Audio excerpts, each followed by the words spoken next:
the early Anduril crew is like that group of people that had been thinking about these problems. Some people from Oculus who resigned when they fired me. There was a pretty large contingent of people who said, "What you did to Palmer is fucked up and wrong, and I refuse to be part of it. I'm out of here."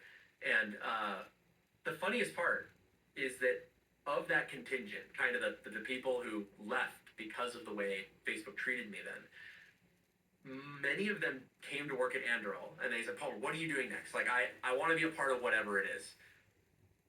And then some of them, when they found out I was starting a weapons company, never talked to me again. They're like, shit. They were huge fans of me. They believed I was treated unfairly, and then when they found out that the thing I thought was most important for me to work on, which is to build better tools for our national security, save taxpayers hundreds of billions by making tens of billions, they literally concluded that I had become an evil person and never wanted to talk to me again. Some of them have then come back around as world events have shifted. Like, this is 2017, so as it became more clear that China is an aggressor and not a benevolent fountain of money, as it became clear that Russia is still an expansionist dictatorship and not a reformed quasi-Western gas station, people have come back and said, "Okay, I was wrong. What you're doing is not evil." But at the time, it was very controversial. A lot of people believed that anything you did with the military was either useless or evil or warmongering. The fact that you were saving them money was actually to the detriment. Like I said, guys, we're spending way too much money on these weapon systems. They said, "Oh, so you're going to make it so they can buy 10 times as many weapons? Wow," as if that's better. Like, well, guys, if you hate the military, if you hate NATO, for example, should they be armed with water balloons? Should they be armed with slingshots? Like what level of force are you okay with them having? Like, if you believe that NATO has any reason to exist at a level beyond like kids with water balloons, then you should probably want them to be armed with things that can actually beat our adversaries.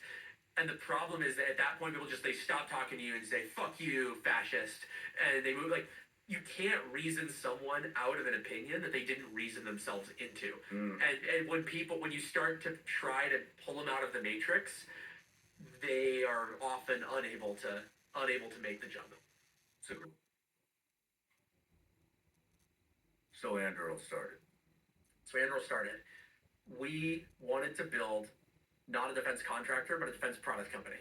Use our own money to decide what to build, how to build it, decide when it's done, and then sell products based on those technologies to the United States government.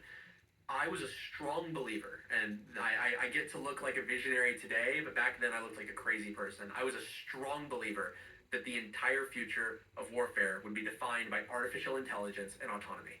This fundamental decoupling of the one-to-one ratio from shooter to weapon, from pilot to plane, to allow smaller numbers of people to wield many swords was kind of the thinking there. I knew that would change everything. Not just with small cheap drones, but even with large scale systems. Like, if you can get people out of harm's way, and if you can allow them to leverage their own intellect beyond what they can hold and steer with their own two hands, if you can basically become a person who manages weapons at a higher level while they micromanage the second to second execution of your commands, you can fundamentally change warfare in a way that I think is very accretive to U.S. interests and very, very against the world that, let's say, China or Russia wants to exist. Largely because I think these advantages accrue mostly to the defender. If you're trying to build a military that is designed to turn your allies into prickly porcupines that nobody wants to step on, like you have in NATO or most U.S. operations, that's really useful. If you're trying to build a military where you need to, let's say, go into Taiwan with landing craft and get millions of soldiers there and invade and then occupy their territory, all of the stuff I just talked about is a nightmare for you. Like, it doesn't actually help you. The ability to wield many swords per arm is not that useful for occupying a resistant, hostile land. It's a lot better for, slug it out, large scale, great power fights, and that's what the United States needs to focus on winning for the most part, at least right now.